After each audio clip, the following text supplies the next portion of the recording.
And we are live. What is up, everybody? Welcome to this week's episode of Benny in the Booth podcast with a whole new setup perspective this week. Part of why this week's episode is coming out this late. I'm just gonna get everything set up and we'll be ready to go. Hope everyone's day's going well, week's going well. Hope you're not a Browns fan after the game on Sunday. I another rant this week because I don't know what to do anymore with this team and a whole bunch more as we are officially reaching episode 140 of this podcast, which is crazy to be saying.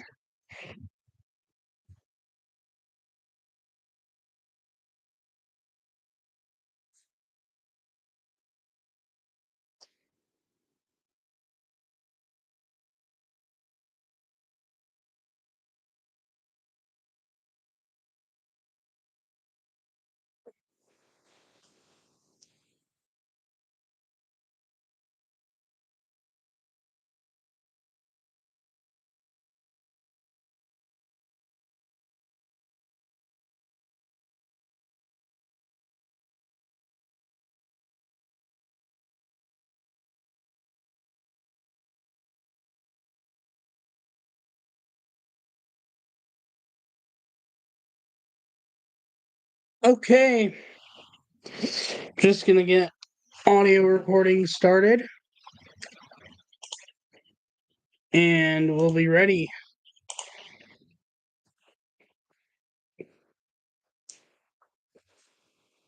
Alrighty, what is up, everybody? Welcome to episode 140 of Benny in the Booth podcast. Thank you all so much for the support to this point. I very much do appreciate it. It is crazy to be saying that we have reached 140 episodes of this podcast. What a milestone that is. Hopefully one of many more milestones to come. Now, the reason why this episode is coming late, not because it's episode 140, because if you can't tell, I've got a whole new background set up for myself. Basically, around when I would have recorded the podcast, people came to switch around everything. I basically got my desk moved from there to here, where my nightstand used to be, and replaced with a whole new desk, and then put the nightstand from here to there. And I also have a new bed replacement over here. And so all that took up the time that I would have originally posted it and then had something in between. So that's why it's coming out this late. Not like intentional for episode 140, not anything to do with like that. It's just more of setup change for the podcast. Thank you for the comment. But everything's okay. And yeah, but let's get right into today's episode. So I have not done either Batter Up or Immaculate grids, and usually when I don't do it, I'll do it for the podcast. So we'll start with Batter Up, or specifically Strike Zone, where basically you're given a silhouette of someone's pitching motion, and you have to try to guess which MLB player it is. So offhand, I don't have a true player guess instinct, but I just like to throw out random names to like get potential answers that could lead to the answer going. So first random guess I'm going to throw off, and not the same hand, but more just to get an idea of what I'm looking for, is Justin Steele. What does it get me? It gets me that's not in the National League pitcher and it's not a starter, which someone helps. Okay. So, is it someone from the AL West? Not from the AL West. Okay. Is it someone from the AL Central? Which make things tough. It definitely, indeed is. It is not Cleveland and is not Class A, but it is DR, which doesn't necessarily help.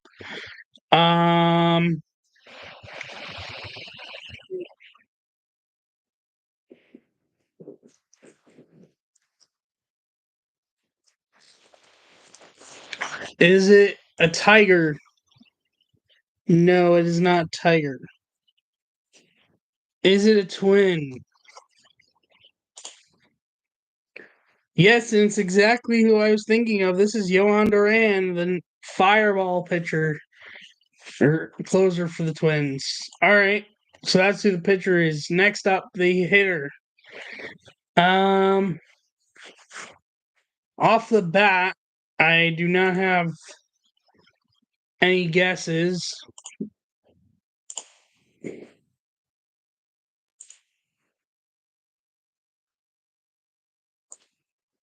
So as usual, when I don't have an off the bat guess, I will just fire off a guess to get things going. Is this someone in the American League, AL West, or at least first base? So it is National League, not first base, either catcher, DH, or outfield. Okay. Is it someone in the NL Central? And is it outfield? Not NL Central, not outfield. Is it once again like yesterday, like the day before, NL East, DH? So it's NL West and catcher. Okay. Um, I did not mean to click that. Is this going to be? Though I don't know they have him as Rockies here. So it's not the Rockies catcher. Oh, I'm sorry. That's a dumb mistake. That's Patrick Bailey of the Giants. I've used him in MLB a show a whole bunch. That should have came to me a lot quicker than it did. So that is batter up and strike zone. So now let's do today's Immaculate Grid. Thank you to whoever liked the stream.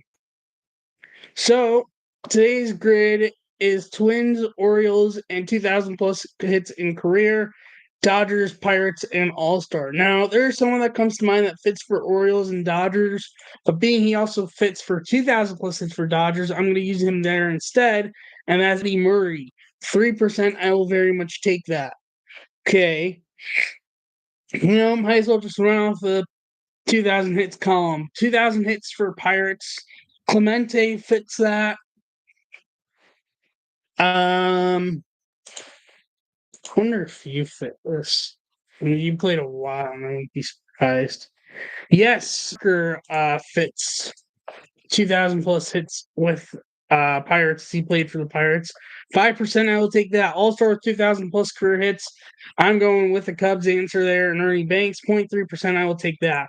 Orioles All-Star. There's a whole bunch of answers I could go. There's someone I'm curious if he has been. I'm going to take a shot here because I know he had some very good years with Baltimore. He was Brady Anderson, 6%. I will take that. All star for the Twins. I believe Torrey Hunter was an all star there. Yes, 4%. I will take that. Okay. So now we get down to the nitty gritty of connecting teams.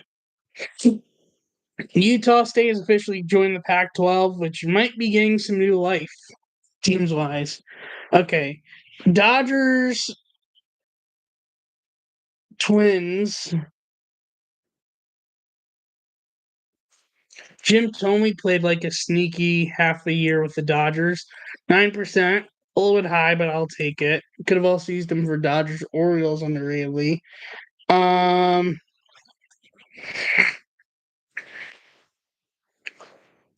don't think he played for Oh no. Never mind. I just found someone. Eric Davis, who played a bit for the Dodgers and a bit for the Orioles. 1%, I will take that. Pirates and Twins. Francisco Liriano comes to mind.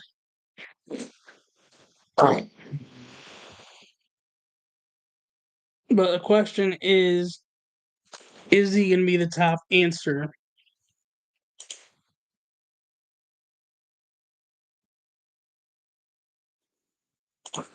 Curious to check something else.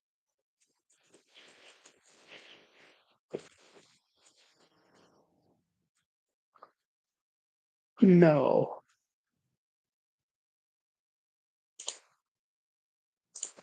Oh,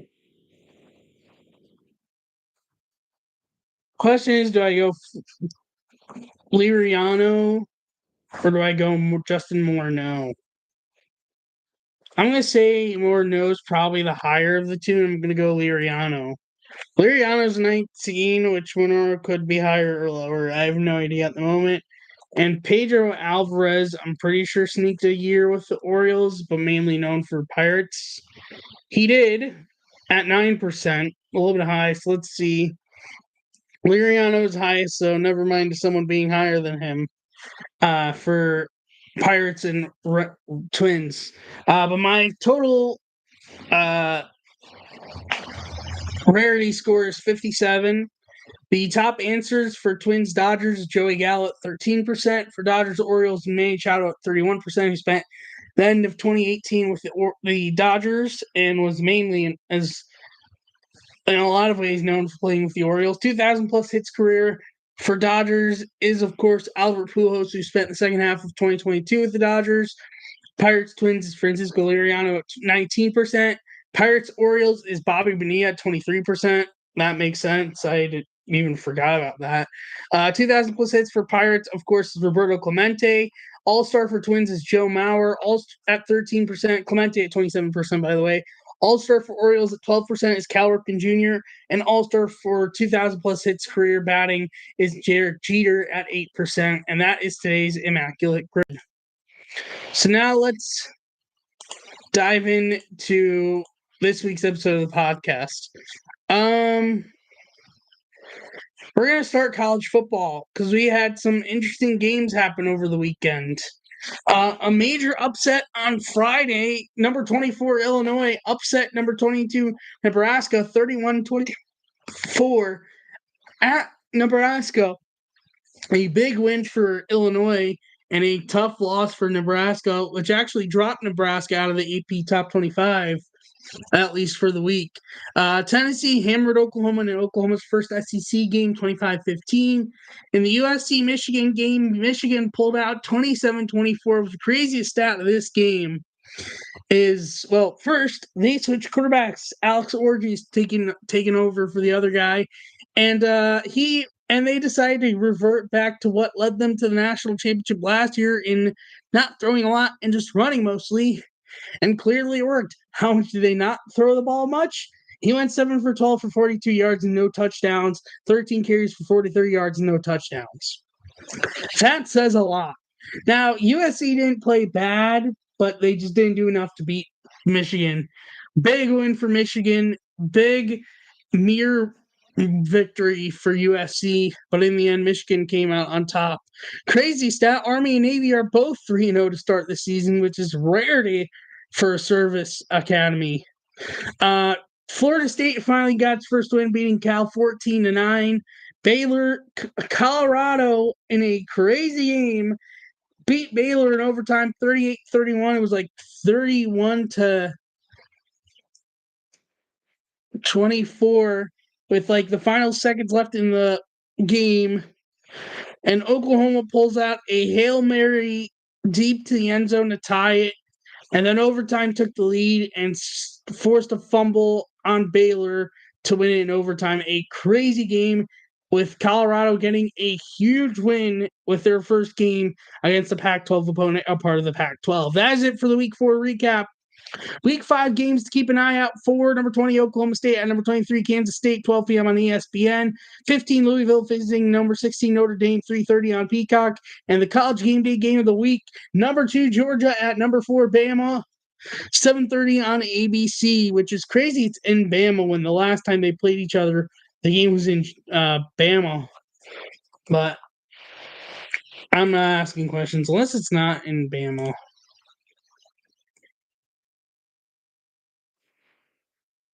Unless the last time wasn't in Bama.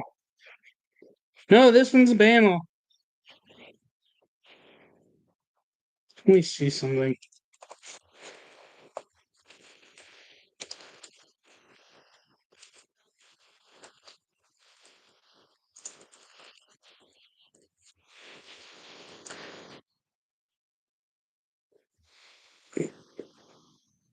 No, yeah, that was also in Bama, so kind of odd both games, well, the last one and this current one are going to be in Alabama. But those are the key games.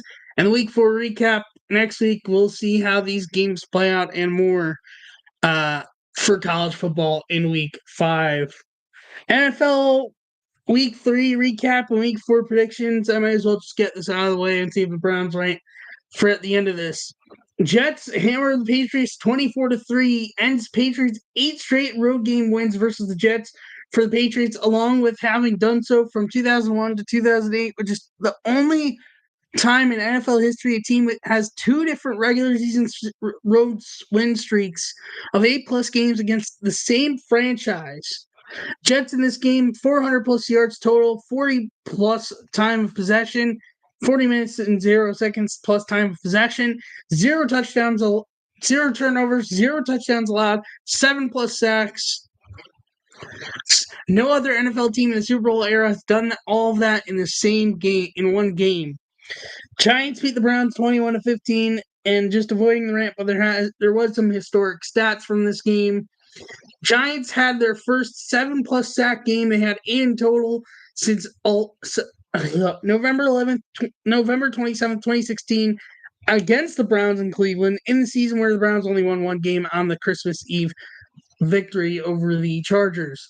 Also, the opening kickoff, which the Browns kicked off to the Giants fumbled, recovered by the Browns. Very first play, Watson and Cooper for a touchdown. Is the first time the Browns had a touchdown on the opening play from scrimmage since November 20th, 2005 against Miami Dolphins.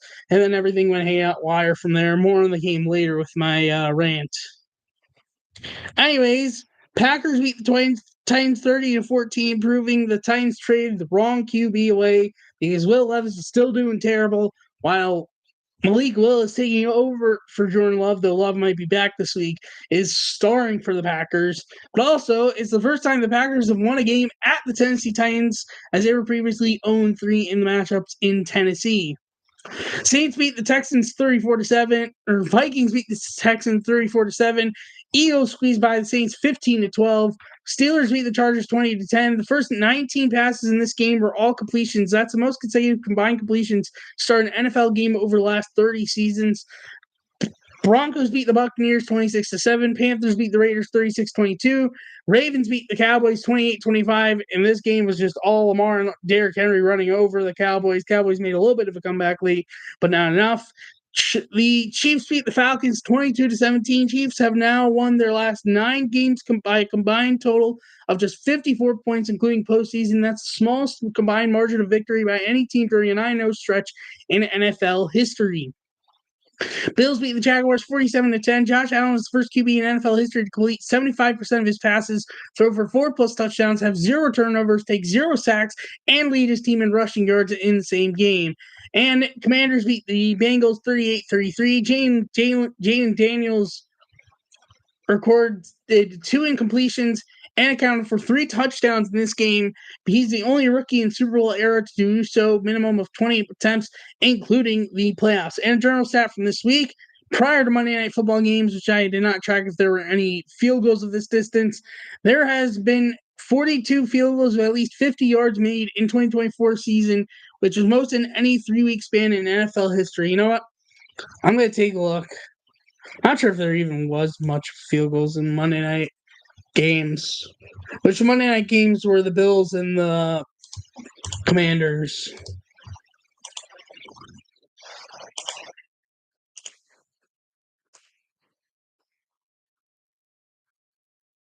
$41-27. Nothing in the Bills.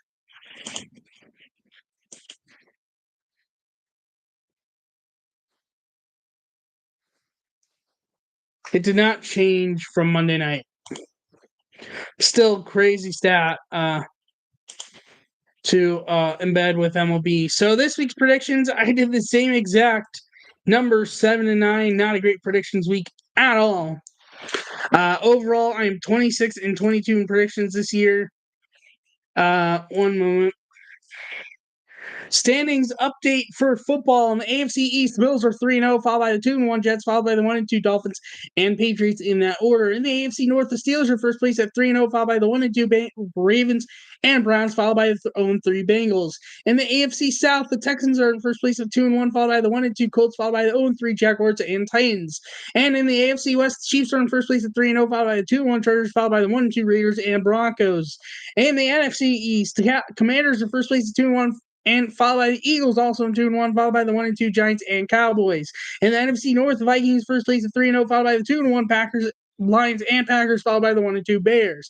In the NFC South, the Saints are first place in a tie for first place with Tampa at 2-1, followed by the 1-2 Falcons and Panthers. And in the NFC West, the Seahawks in first place at 3-0, followed by the 1-2 Rams and Cardinals, and 49ers. That is the standings update. So now, week 4 predictions for football. Thursday night football, Cowboys at Giants. In 2 nights, I have Cowboys. Sunday, Saints and Falcons at 1 p.m. on Fox. I have the Falcons. Rams at Bears, 1 p.m. on Fox. I have the Rams. Vikings at Packers, which would be very interesting, 1 p.m. on CBS. I have the Packers. Steelers at Colts, 1 p.m. on CBS. I have the Steelers. Broncos at Jets, 1 p.m. on CBS. I have the Jets.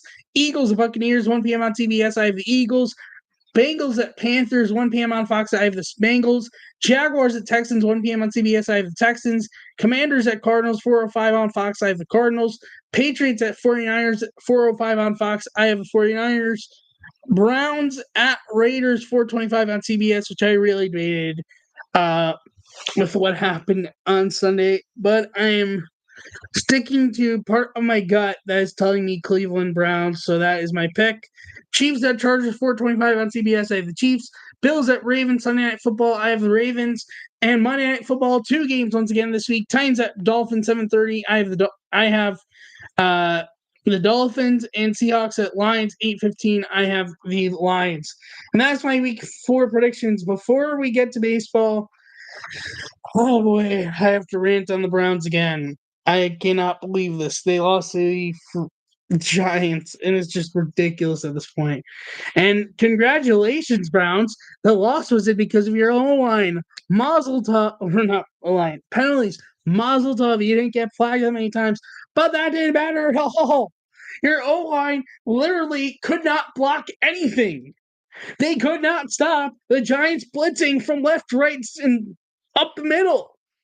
I mean, now we have O-line problems. There was problems with connecting receivers somewhat. I mean, I don't completely blame it on Watson, honestly. And then what happened on that handoff to Jerome Ford that Ford could not handle, ended up being fumbled the Giants away. It's just like, what in the world? You lost to the Giants. This is a game that they should have won. And now they go on like a 4 or 5 game road trip. They had to win this game. Now your season's a big question mark. Because now you're in Vegas this week, at the Commanders next week, at the Eagles the week after that, which ain't going to be an easy game. And then you're back at home, that's Bengals, but who knows what the Bengals are going to be like, and who knows how that game's going to be like, because you can't even beat the Giants. It's just ridiculous at this point. Like, I wish I didn't have to rant, but it's pathetic. Like, I've had enough of this frustration. I shouldn't be this fuming about the Browns. They should be a lot better than this. And I don't know what to do anymore. I mean, clear thing is Watson be gone, but like, I don't know. I'm just puzzled. This is just puzzling and left me speechless. And I don't know what to do anymore. Other than just hope somehow they could turn things around, because it's getting ridiculous at this point. Well, that's my rant on the Browns. Let's just go through MLB Weekly Recap, which, by the way, we had some clinchers. This team's clinching playoff spots and divisions this week. And the playoff picture is starting to look into shape. And we have a crazy part with this playoff picture. And I'm just going to kick off with this right off the bat. So teams that clinched this week, the Guardians clinched the division this week. Phillies clinched division in this time period. Brewers clinched division this time period. Dodgers clinched a playoff spot, and Yankees clinched a playoff spot. Now, with that off the bat, so in terms of what division winner will get the wild card, as of right now, Houston, well, actually, not as of right now, Houston is locked to be that wild card team as Cleveland just clinched with the win tonight, not having been the wild card and getting a first round bye, but they still have to battle with New York for that top seed or not.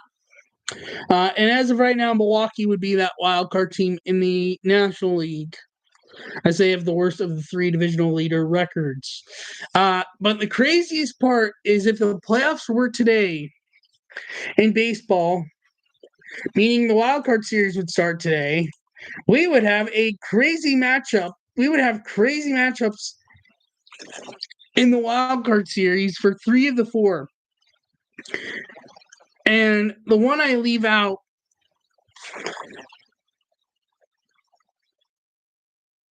hold on one moment.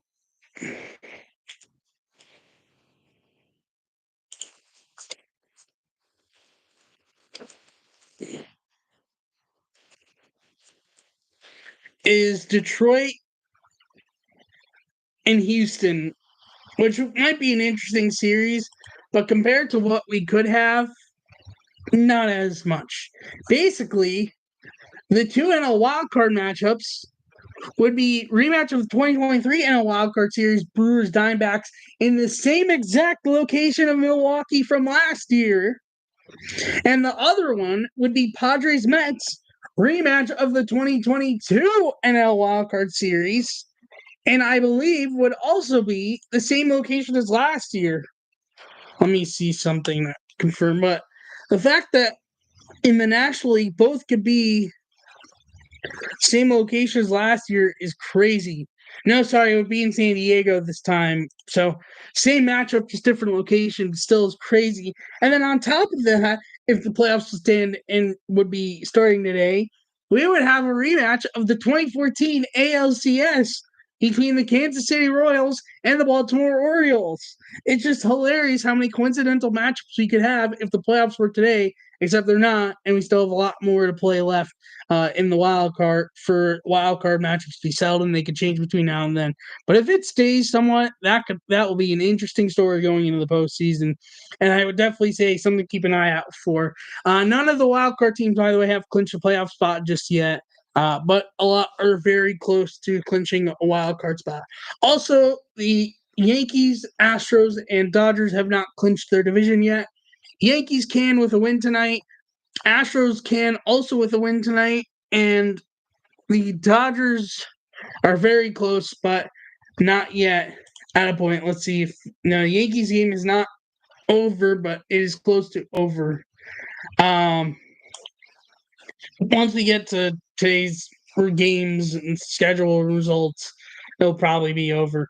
No, most of the games have started by now, anyways, due to me recording late, going live late. But anyways, let's go through the notes. Starting from September 17th, I said Orioles. A's beat the Cubs 4-3. Shea Langoliers had a 2-homer game. Mason Miller getting the save is his 26th this season, which is tied for A's rookie record with Andrew Bailey in 2009. Giants beat the Orioles 10-0. Blake Snell's 124 opponent batting average over his last 13 starts makes him third pitcher with an opponent batting average that low over a 13 start span in a single season since 1920, joining Freddie Peralta in 2021 and 2021 Jake DeGrom.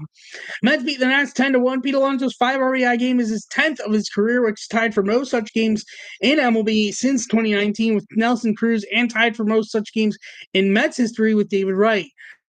3-1 in 10 innings. Bobby Witt Jr. steal of second base is his 30th stolen base this season, marking second 33 season of his career. First shortstop to do so in MLB history, including last year. His 6th shortstop to record 33 season, doing so in joining himself last year, of course, 2023 Francisco Lindor, 2008 Hanley Ramirez, 2007 Jimmy Rollins, 1998 Alex Rodriguez, and 1996 Barry Larkin. Also his first player with multiple 33 seasons through his age 24 season. Yankees beat the Mariners 11-2. Juan Soto's homer, the fourth, is his 200th career homer and marks having homered in all 30 ballparks across MLB. Also puts him tied with Frank Robinson for seventh most homers before turning 26 and behind Jimmy Fox and Eddie Matthews 222, A-Rod's 216, Mel Ott 211, Mickey Mantle 207, and Albert Pujols 201. Also makes it him and Judge both have 40 plus homers this season, making him the second pair of Yankee teammates to do so, joining 1961 M&M boys Mickey Mantle, Roger Maris, and 1927 1930 and 1931 Lou Gehrig and Babe Ruth. Also, our first pair of teammates with 40 plus homers and 120 plus walks in a season in MLB history. Also, our sixth pair of teammates to hit 40 plus homers each in a season since 2010, joining 2023 Ronald Acuna Jr., Matt Olson, and Marcell Ozuna, 2021 Vlad Jr. and Marcus Semien, 2015 Mike Trout and Albert Pujols, 2015 Jose Bautista and Josh Donaldson, who won MVP that season in Donaldson, and 2015 Carlos Gonzalez and Nolan Arenado. Also, Soto is fourth player in MLB history to 200 plus homers and 700 plus walks in the first 930 career games, having done so in 926 games, joining Frank Thomas, Ted Williams, and Babe Ruth. That is it for September 17th. For September 18th, A's beat the Cubs 5-3. With the Cubs loss, Brewers clinched the NL Central officially. Diamondbacks beat the Rockies 9-4. Corbin Carroll solo home run in the first makes it fifth player in Diamondbacks history have multiple 2020 seasons, joining Chris Young three times, Paul Goldschmidt, Justin Upton, and Eric Burns. Giants beat the Orioles 5-3. Mike Yastrzemski leadoff homer and marks back-to-back games with leadoff homers, making him the fourth New York/San Francisco Giants player with a leadoff homer in back-to-back team games, joining October 1st to 2nd, 1985, Dan Gladden, June 5th to 6th, 1973, Bob Bonds, and July 18th to 19th, 1953, White Lockman. Sorry about that. Padres beat the Astros 4-0. Fernando Tatis Jr., Manny Machado, and Donovan Solano's solo home runs in the eighth are back-to-back, marking fifth time in Padres history they hit back-to-back home runs in a game.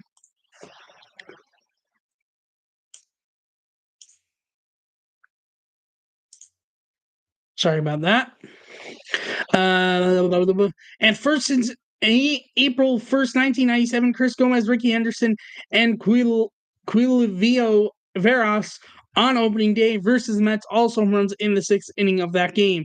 Mets beat the Nationals 10-0. Luis Angel Acuna, brother of Ronald Acuna Jr., who was watching his bro tonight as they are playing the Braves right now, or might have gone final already, but either way.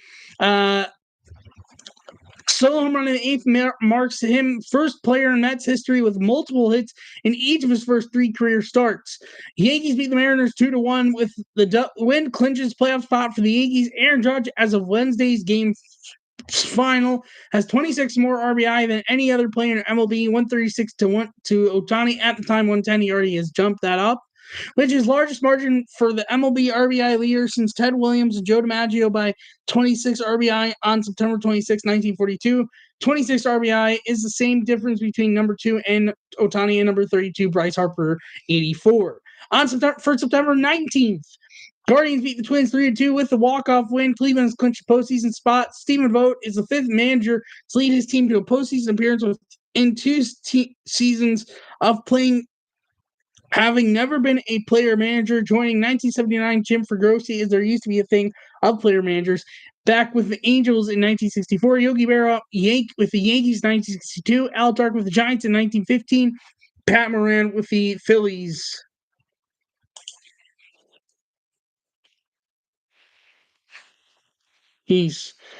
Dodgers beat the Marlins 20-4 with the win. Dodgers clinch a playoff spot. Shohei Ohtani's 3-homer, 10 RBI game makes him first player ever to have 50-50 season. He now has 4 games this season with a homer and multiple stolen bases, tied with 1987 Eric Davis for second most in the season since 1900, behind 1986 Ricky Henderson 5. Also now has 13 games this season with a homer and stolen base. That's tied for most such games in a season since 1900 with 1986 Ricky Henderson. He's also first player with at least 5 hits, multiple homers, and multiple stolen bases in the game since 1901. Before today, no MLB player had ever had multiple homer and stolen bases in a game since Mookie Betts on August 23rd, 2020. Now Ohtani joins that list. This is also the first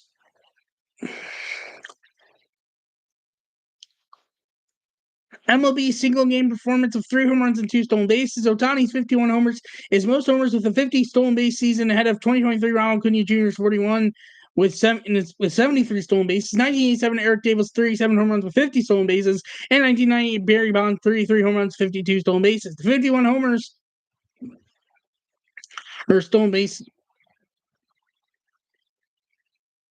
I think I mixed up. But what? But the homers is also most homers in a season in Dodgers. Oh no, sorry, that was for homers. Most homers in season Dodgers history, ahead of 2001 Sean Green's 49 and Adrian Beltre's 48. His 10 RBIs in the game makes him the 15th 10-plus RBI game since 1920, and first by a Dodger in the last 15 had 0 stolen bases combined in those 10-plus RBI games. Ohtani's 51 stolen bases is the most in a 50-homer season in MLB history, ahead of 2007 A-Rod's 24, 54, and 1955 Willie Mays' 24 with 51 home runs. Ohtani's 17 total bases and 2 stolen bases in the game is the most since 1901, since 2011 by Kirk Gibson on May 28, 1995, and Brago Roth on June 4th, 1919. Mets beat the Phillies 10-6. Mets starters have gone 6+ innings and allowed 4 or less runs and 7 hits in 7 straight outings, tied for the longest such streak since 1893, tied with 2023 Blue Jays, 2011 Astros, 2002 Florida/Miami Marlins. Mets have scored 10+ runs in 3 straight games for the first time in their franchise history. For September 20th, Reds beat the Pirates 8-3. Ellie De La Cruz steal of second base in the 4th is his 100th career stolen base, making him 3rd player with 100+ stolen bases in the first 2 seasons of his career since 1898, joining Vince Coleman and Rickey Henderson. He also did so in only 251 games, which is fewest games to do so in MLB history, passing Juan Samuel's 253. Orioles beat the Tigers 7-1. Anthony Santander's 2-run homer in the 1st is his 43rd homer this season, which is tied for 4th most by a switch hitter this in a season, tied with 2005 Mark Teixeira, and behind 1961 Mickey Mantle 54, 1956 Mantle 52, and 2006 Lance Berkman, and 1999 Chipper Jones 45. Orioles' 5 homers in this game is most in a game in Camden Yards since September 3rd, 2022, 5-homer game, and first 5-homer game in general for them since September 3rd of last year. Phillies beat the Mets 12-2. Their 4 stolen bases in the 4th for Philly. Mark's 2nd time doing so this season, having done so on May 27th, also in 4th inning of that game as well, with the last 4 stolen base inning prior to this season being May 12th, 2009, 7th inning. With the win, Philly clinches a postseason spot. And Dodgers beat the Rockies 6-4. Ohtani is the first player with at least 9 hits and 12 RBI in a 2-game span since 1920. He's also first player with at least 4 homers and 3 stolen bases in a 2-game span since 1900. On September 21st, Mets beat the Phillies 6-3. Luis Angel Acuna's go-ahead home run in the 2nd marks his 3rd homer in first 7 career games, which is tied for 2nd most in first 7 career games with at least 1 play appearance in Mets history, tied with 1965 Ron Swoboda, and behind 2005 Mike Jacobs is 4. Also, his 6th extra base hit in first 7 career games, tied for most extra base hits in first 7 career games, tied with in Mets history, tied with 2004 Kaz Matsui. Mariners beat the Rangers 8-4. J-Rod's 4-hit game, Julio Rodriguez 4-hit game marks 13th time in his career doing so, which is 5th most 4-hit games before turning 24 since 1920, behind Freddie Lindstrom 19, Buddy Lewis 16, Joe Medwick and Stan the Musial, and George Brett 15, and Archie Vaughn, Alec Eline, and Alex Rodriguez is 14. Cardinals beat the Guardians 6-5 with the Royals 9-0 loss.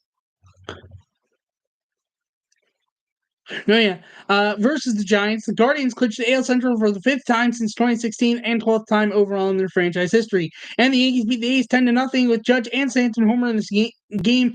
They have homered in the same game 48 times all time, which is third most in Yankees history for duos behind Babe Ruth, Lou Gehrig 75, and Mickey Mantle, Yogi Berra 56. Also marks 13th time doing so this season, which is tied for second most in the season for Yankees duo ever, tied with 2002 Alfonso Soriano, Jason Giambi, and behind 1961 Eminem Boys 14 of Roger Ramirez and Mickey Mantle. For September 22nd, Cubs beat the Nationals 5-0. Showed as the first Cubs rookie to win 15 games of the season since Dick Trott in 1957.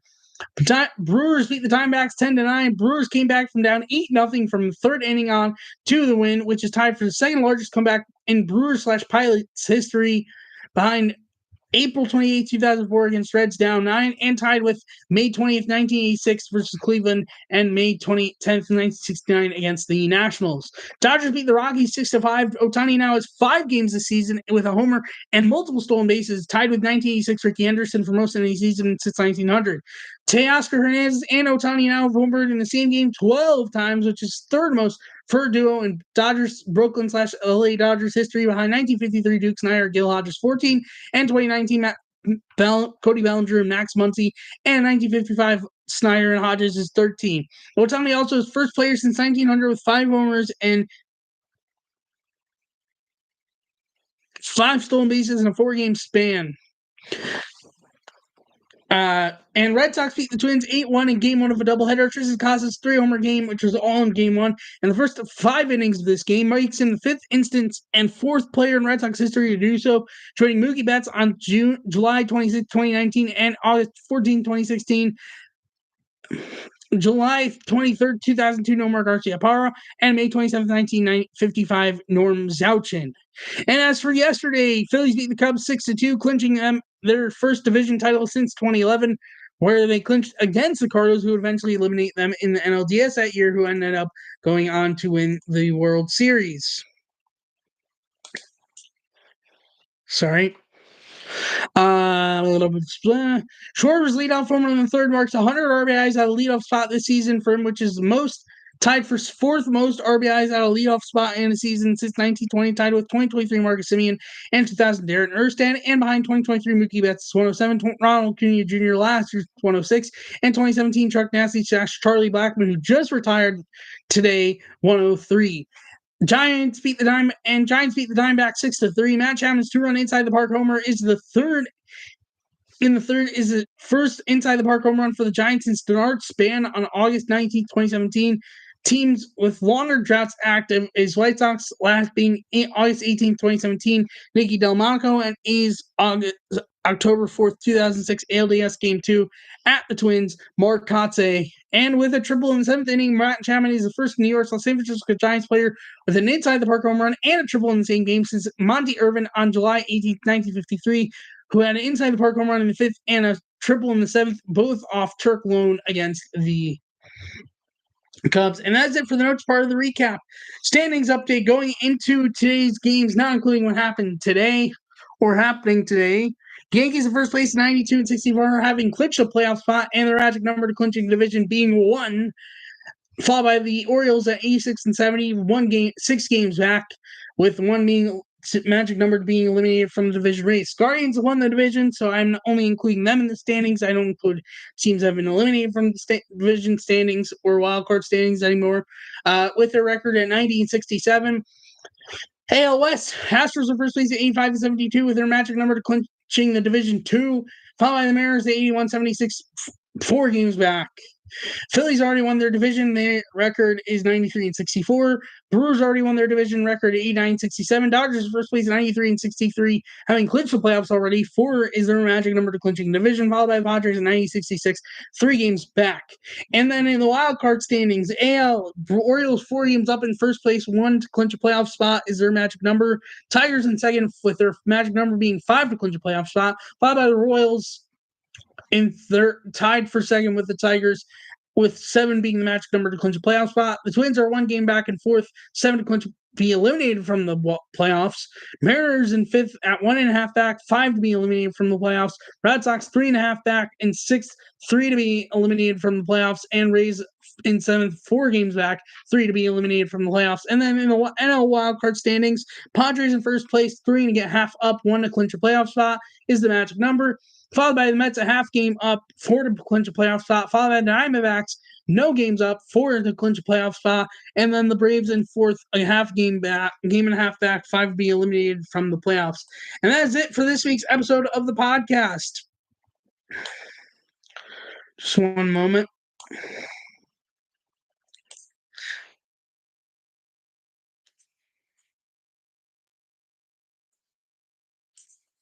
Thank you so much for watching and listening. If you're doing YouTube, leave the like, hit the subscribe button, and leave a notification button so notified when I go live and or post a new video. If you're doing audio, follow the podcast, leave a review, hit the notification button so notified when I go live and or post on there. Thank you so much for watching and listening. I will see you next week's episode 141. Bye.